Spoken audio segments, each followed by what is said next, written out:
My name is Dan Hague of Rise Up Climbing and Rise Up Property, and today we'll be talking about a difficult subject in the field of entrepreneurship, and that is recruiting and selecting the employees you need. Hiring a new employee is many times a dreaded chore at large and small companies alike, but its importance is monumental, affecting all aspects of your business. So how much does a bad hire cost? Beyond simply having to repeat the hiring process using your staff's valuable time, there are other significant costs associated with a bad hire. 1. Productivity. If an employee isn't well suited for the job, has a bad attitude, or is simply incompetent, the time they spend not working could significantly affect your bottom line. 2. Employee morale. If you run a small company, the negativity can quickly spread and make coming to work a chore for your best employees. And if you have a substandard employee and don't do anything about it, you can easily demoralize your engaged staff. And the last thing you need is to jeopardize the work of your good employees due to inaction. 3rd, additional supervision. A bad hire forces supervisors to spend 17% more time overseeing the employee's work instead of doing other more valuable tasks. This could mean taking high-level employees away from revenue-generating activities in order to focus on coaching underperformers. 4th, client relationships. It may give your clients the impression that your business isn't stable if they feel they are talking to different, possibly substandard contacts every week. 5th, revenue. At the end of the day, the biggest costs of a bad hire involve the revenue that they are not generating. By not performing the job, closing the sale, or managing the process, this employee is costing you money. Now, the U.S. Department of Labor estimates the cost of a bad hire 1/3 of annual salary, but most professionals in the field feel this to be much larger. Estimates range from 1 to 2.5 times annual salary once all costs are accounted for. And that's a pile of money.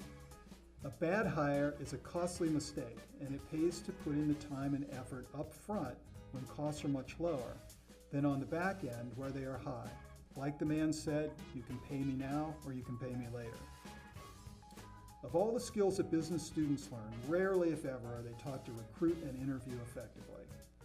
As your business grows, there is no more important activity than getting the right people on board, performing tasks they enjoy, and at which they excel.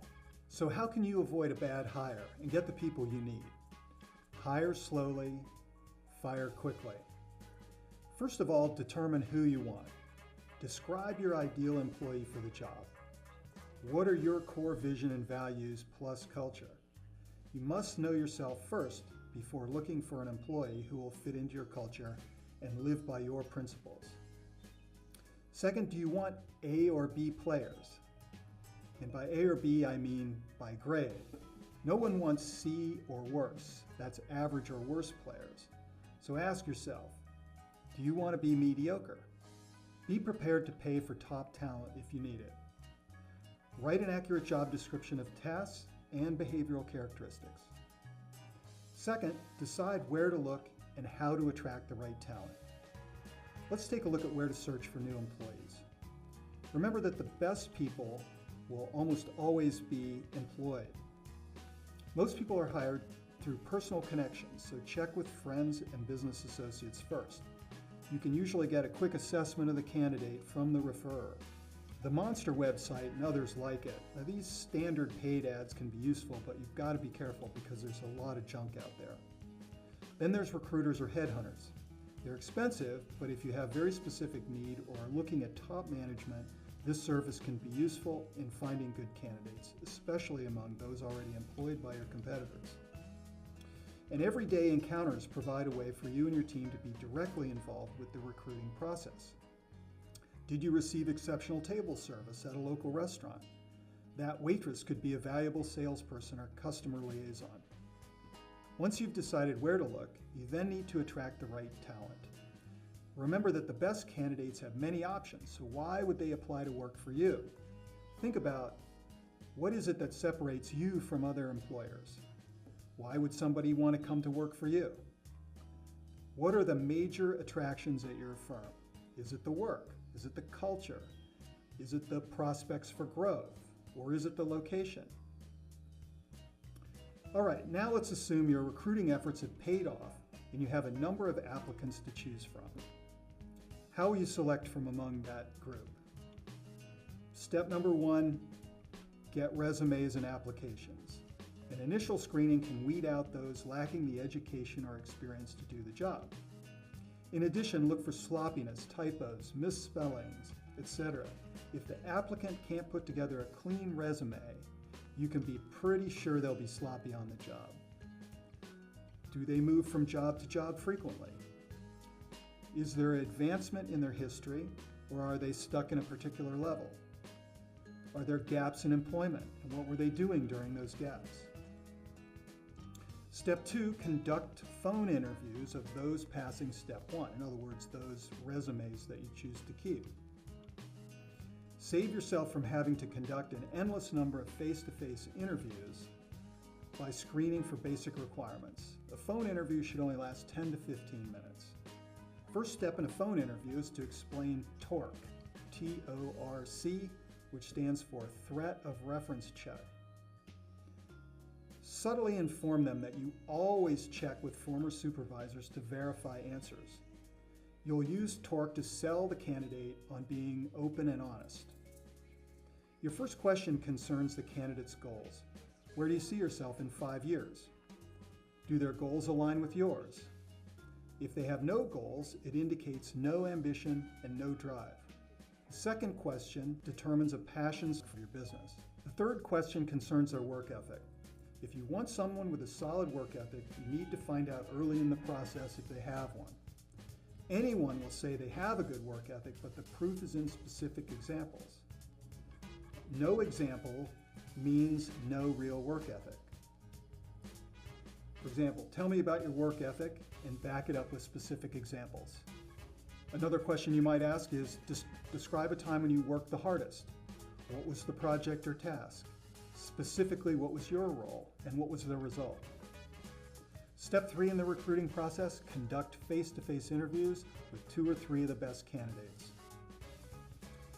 Start by making a good impression. You've got to sell yourself to the prospect. Good prospects have lots of choices, so why would they want to work for you?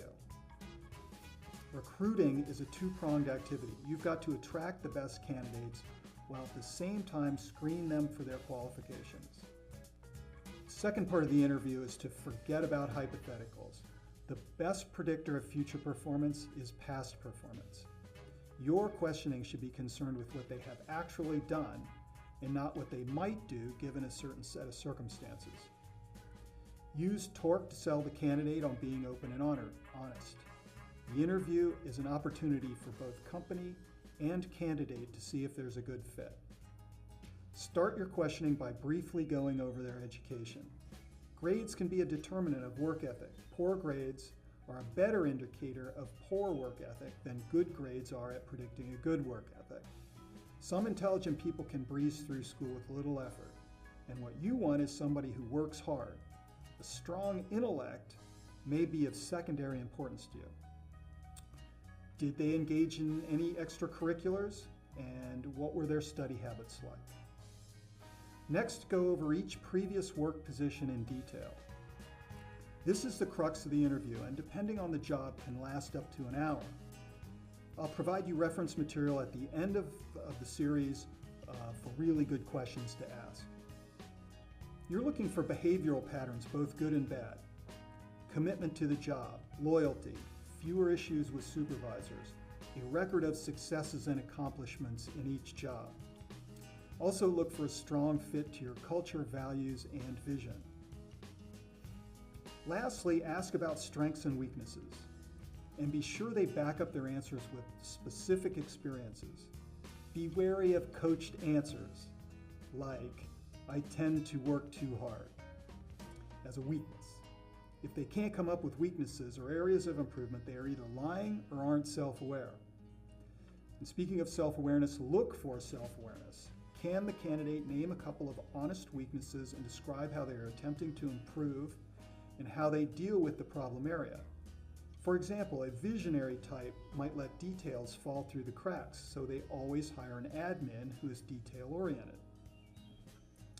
Step 4, conduct a reference check of former supervisors to verify answers. Many former employers will not allow a reference check for fear of lawsuits, but many will. You can see the reference material for specifics on conducting a reference check. Once you've been through the interview process and have selected the top candidate, make an offer. Do it in writing, digital is okay, and be sure to address all the items of concern in addition to salary, such as start date, vacation, sick and personal leave, health insurance, 401k, parking, and other job particulars. Now, assuming that the candidate accepts your offer, once hired, get off on the right foot by providing a thorough orientation to the workplace and job at hand. Assign a mentor to help guide and advise the new employee. Do whatever you can to make this person feel part of your team.